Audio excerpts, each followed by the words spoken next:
Pergunta do consulente José Epifânio. Ele fala sobre o Templo de Salomão, construído pela Igreja Universal em São Paulo.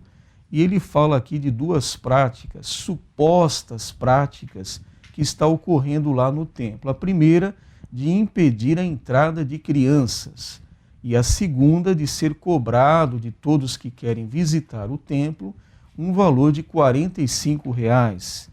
Então nós passamos ao pastor, ele quer saber o que o pastor acha disso, se for realmente verdade, pastor. Eu não vejo razão para a cobrança desse valor para entrar e ouvir a palavra de Deus. E muito menos com respeito às crianças. Como disse Jesus, deixai as crianças vir a mim, porque das tais é o reino dos céus. De modo que, se uma pessoa não quer gastar esse valor de R$ 45, há muitos templos que não cobram para a pessoa assistir o culto em seus salões de culto. É só procurar um outro salão de culto, porque se a pessoa vai para ver a novidade do templo, é uma coisa. Se vai para adorar a Deus, outros templos também terão o seu mesmo valor. De modo que é uma situação que a pessoa em si deve responder. Não quero pagar. Muito bem, é um direito que ele assiste. Então eu vou assistir o culto noutra igreja onde não cobra a entrada de R$ 45, se for verdadeira essa notícia que nos trazem aqui à mão. Essa é a nossa posição. A próxima pergunta é da consulente Mara. Ela sempre se identifica aqui como sendo da Congregação Cristã no Brasil. Ela pede para o pastor explicar aquela passagem em que o Senhor Jesus expulsou demônios de um homem e permitiu que eles entrassem numa manada de porcos. Ela quer que o pastor fale a respeito deste texto sagrado. Esse texto está no capítulo 8 de Lucas, dos versículos 26 a 33. Quando fazemos esta leitura, vamos notar por que Jesus atendeu ao pedido dos espíritos de trevas que estavam na posse daquele homem que não tinha morada certa. Estava sofrendo muito, e não só ele, mas ele perturbava toda a população daquela região chamada Gadara. Então está aqui essa posição, Lucas capítulo 8, versículo 26 em diante, nós lemos o seguinte: e navegaram para a terra dos Gadarenos, que está defronte da Galileia, e quando desceu para a terra, saiu ao encontro, vindo da cidade, um homem que desde muito tempo estava possesso de demônios, e não andava vestido nem habitava em qualquer casa, mas nos sepulcros. E quando viu Jesus, prostrou-se diante dele, exclamando e dizendo com grande voz: que tenho eu contigo, Jesus, Filho de Deus Altíssimo? Peço-te que não me atormentes. Porque Jesus tinha ordenado ao espírito imundo que saísse daquele homem, pois já havia muito tempo que o arrebatava, e guardavam-no preso com grilhões e cadeias, mas quebrando as prisões era impelido pelos demônios para os desertos. E perguntou-lhe Jesus, dizendo: qual é o seu nome? E ele disse: Legião, porque tinham entrado nele muitos demônios, e rogavam-lhe que os não mandasse para o abismo. Interessante notar aqui é que há muita gente que anda com a Bíblia na mão e diz que não existe inferno.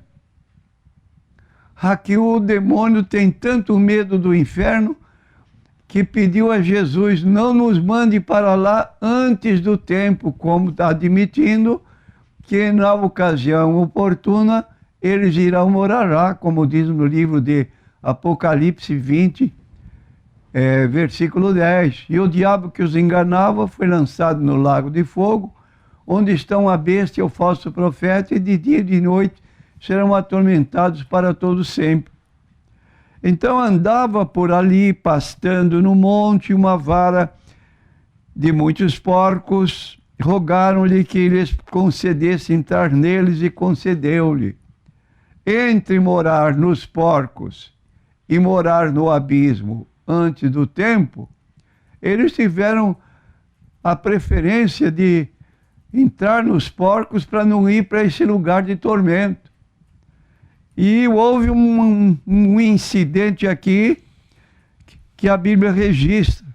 Tendo saído os demônios do homem, entraram nos porcos, e a manada precipitou-se de um despenhadeiro no lago e afogou-se. E aqueles que os guardavam, vendo o que acontecera, fugiram, foram anunciá-lo na cidade e nos campos, e saíram a ver o que tinha acontecido, e vieram ter com Jesus, e acharam então o homem de quem haviam saído os demônios, vestido em seu juízo, assentado aos pés de Jesus, e temeram. Então aqui está o que Jesus realiza na vida de uma pessoa.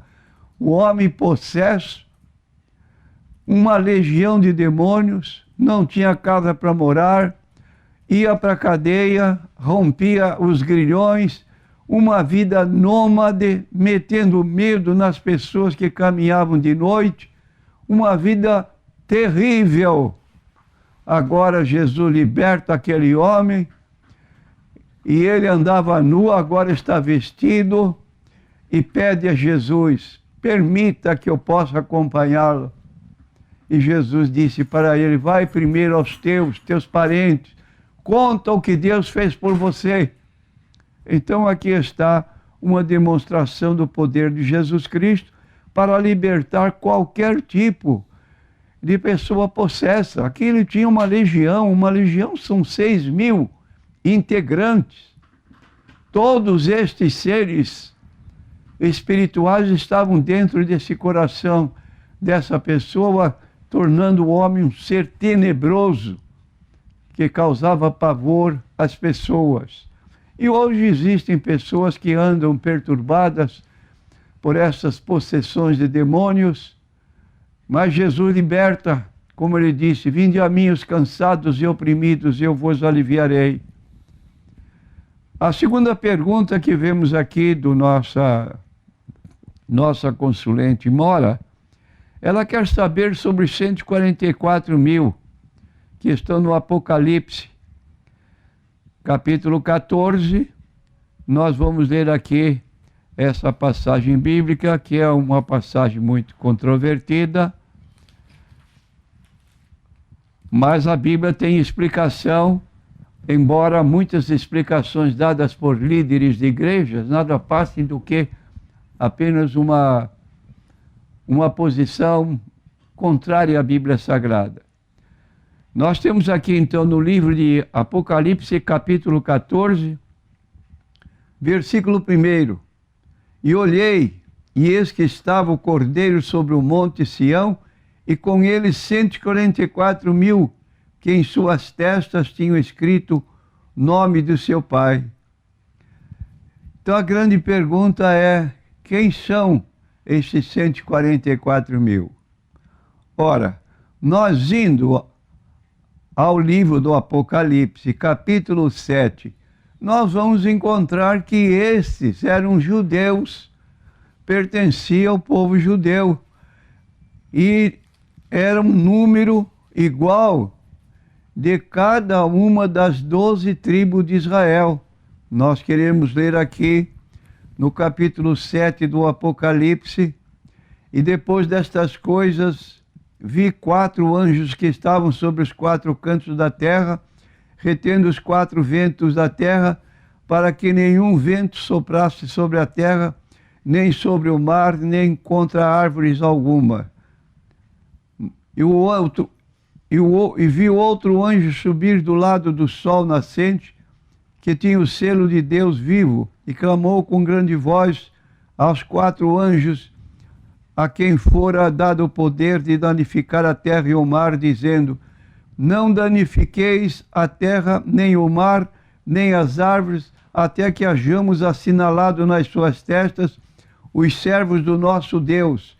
E ouvi o número dos assinalados, e eram 144.000 assinalados, de todas as tribos dos filhos de Israel. Da tribo de Judá havia 12.000 assinalados, da tribo de Ruben, 12.000 assinalados, da tribo de Gade, 12.000 assinalados, da tribo de Azer, 12.000 assinalados, da tribo de Naphtali, 12.000 assinalados, da tribo de Manassés, 12.000 assinalados, da tribo de Simeão, 12.000 assinalados, da tribo de Levi, 12.000 assinalados, da tribo de Issacar, 12.000 assinalados, da tribo de Zebulon, 12.000 assinalados, da tribo de José, 12.000 assinalados, da tribo de Benjamim, 12.000 assinalados. Então, estes 144.000 fazem parte do povo de Israel, que estarão sendo assinalados para obras de Deus que estão aguardando para o futuro. E a pergunta número 3, feita aqui também por Dona Mora, ela diz o seguinte: tem um centro de candomblé no fundo da casa dela e eles colocam coisas em frente ao portão dela. A Mora, a pessoa mora e tira essa sujeira que é colocada em frente ao seu portão. É certo, diz ela, eu fazer isso? Ou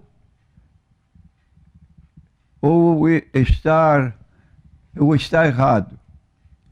Nós queremos dizer que, de acordo com a lei da limpeza da própria Prefeitura Municipal, isso não tem cabimento.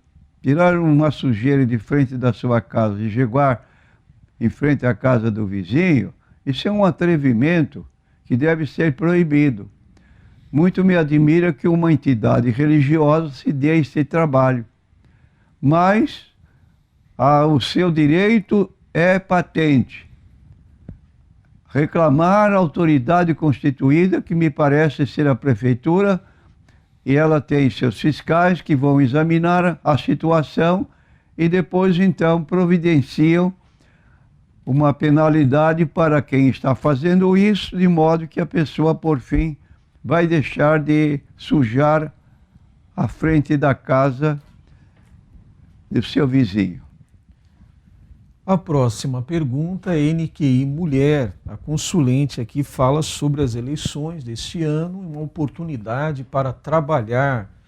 Ela fala aqui que foi convidada para trabalhar para um ex-prefeito de Santos, que hoje é candidato, e ela quer saber se um cristão pode estar trabalhando nas eleições, entregando aqueles chamados santinhos. São os panfletinhos com a foto, o número do candidato, para as pessoas. Um cristão pode trabalhar nas eleições desta maneira, pastor?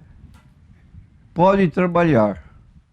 Agora, o que eu vejo aqui é o seguinte: esse compromisso assumido com determinados candidatos, mediante pagamento de salários ou outros oferecimentos, é comprometedor. O voto é livre, a pessoa tem a escolha a fazer. Se ela se compromete com um determinado candidato mediante qualquer benefício, ela está, de certo modo, indiretamente vendendo o seu voto. Falta aí um pouco de patriotismo, de fidelidade às leis constituídas. É uma questão pessoal que eu não vou opinar, mas está errado porque a própria lei de eleição veda essas facilidades. Pergunta número 2, tenho dúvidas sobre esses movimentos como unção do Espírito Santo, como tremer, pular, cair no chão. Até a filha da NQI, mulher, às vezes questiona e fica assustada. Isso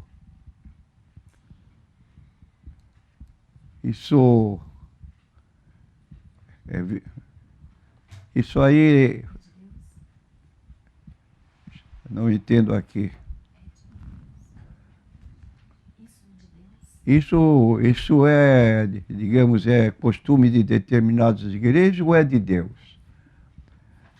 Nós temos pedido continuamente aqui que todo cristão pentecostal, por favor, antes de começar com essas manifestações estranhas, leia o capítulo 14 de 1 aos Coríntios. Lá está Paulo doutrinando a respeito da ordem, da decência que deve haver dentro de uma igreja, mesmo daquelas que creem nas manifestações do Espírito Santo com línguas estranhas. E ele diz mais no final da sua epístola: se alguém é profeta espiritual, reconheça que as coisas que eu vos escrevo são mandamentos do Senhor. Então, geralmente, pessoas que se manifestam de modo estranho nas igrejas, dizendo que estão com manifestação do Espírito Santo, são pessoas altivas, que não aceitam nenhum conselho. Elas acham que têm o direito de agir como querem e não admitem que o outro venha reparar ou criticar a forma como está se conduzindo. Agora, como Paulo declara, se alguém é profeta ou espiritual, se você pensa que está num grau de espiritualidade maior do que os demais, você tem uma autoridade maior que a palavra de Deus. Isso não pode se insurgir contra a autoridade da Bíblia. E o apóstolo Paulo chamava também para si a sua autoridade. Se alguém me considera profeta ou espiritual, reconheça que as coisas que eu vos escrevo são mandamentos do Senhor. Então nós temos 13 cartas do apóstolo Paulo no Novo Testamento. Foi o maior escritor do Novo Testamento e não há dúvida de que esse homem foi um homem de Deus. Agora, ele declara então na conclusão desse capítulo 14 de 1 Coríntios: faça-se tudo com decência e com ordem. É o mandamento do apóstolo Paulo para a igreja, que procede de modo diferente. Tudo com decência e com ordem.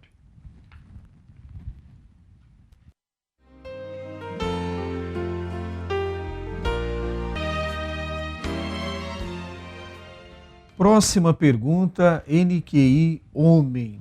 Agora com relação aos salvos, aos crentes passarem por aflições.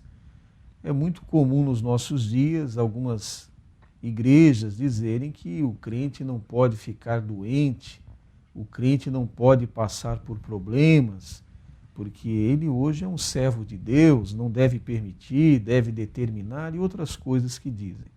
A pergunta para o pastor é o seguinte: a Bíblia, pastor, registra casos de homens de Deus que sofreram enfermidades e dores?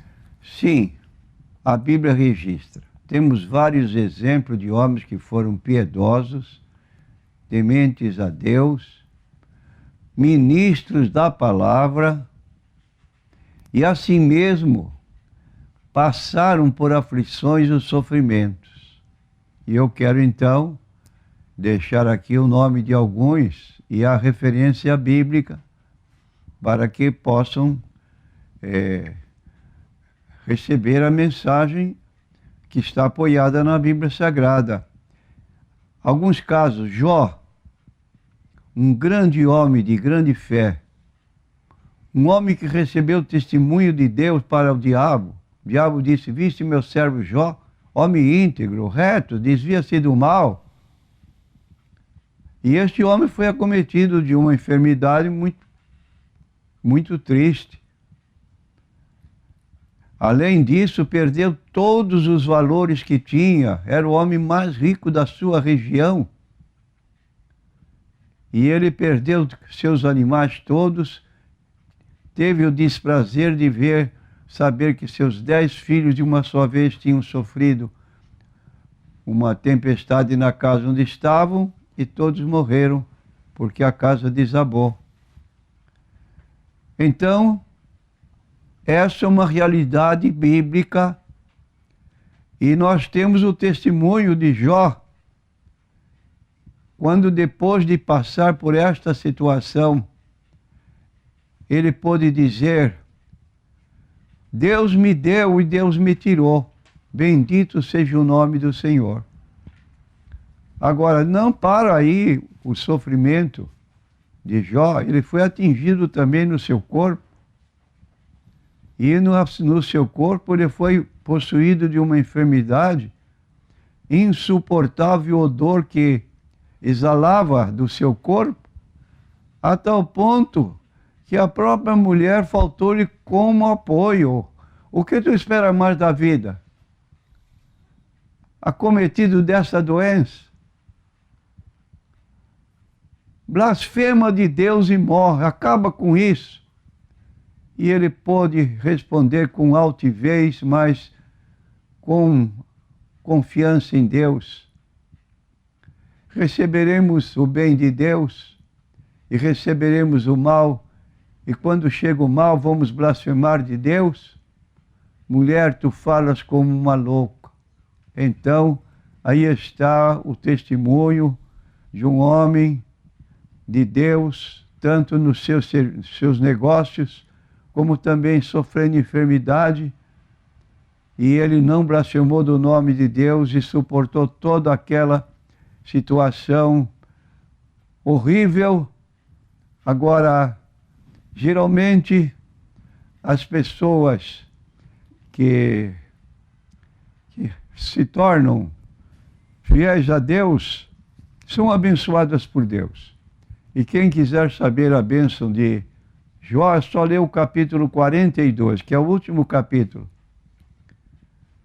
E ele, então, vai saber que Deus lhe deu em dobro tudo que havia perdido.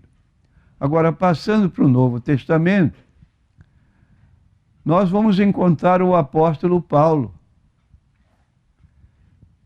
dizendo acerca de que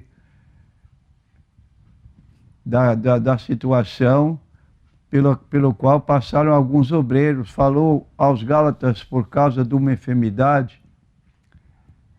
Em Gálatas capítulo 4, versículo 13, ele disse que tinha uma enfermidade, ele orou a Deus, pedindo a Deus que esse mal se afastasse, mas ele teve a paciência de suportar tudo. Diz aqui: vós sabeis que primeiro vos anunciei o Evangelho, estando em fraqueza da carne.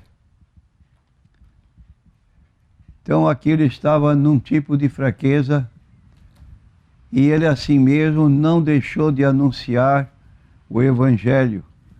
Nós temos em Timóteo capítulo 5, versículo 23, Paulo dizendo para Timóteo: não bebas mais água só, mas usa de um pouco de vinho por causa do teu estômago e das tuas frequentes enfermidades. Ainda em 2 Timóteo capítulo 4, em versículo 20, nós vamos encontrar outro obreiro de Paulo. Diz ele aqui no versículo 20 desse capítulo 4: Erasto ficou em Corinto e deixei Trófimo doente em Mileto. Trófimo era um obreiro de valor, companheiro de Paulo, e aqui ele estava doente. Paulo deixou ele nesta cidade para ser tratado ali pelos irmãos. Então, nada podemos opor a que uma pessoa crente fique doente, como temos aqui já essa pergunta respondida com exemplos tirados da própria Bíblia, tanto no Antigo Testamento como no Novo.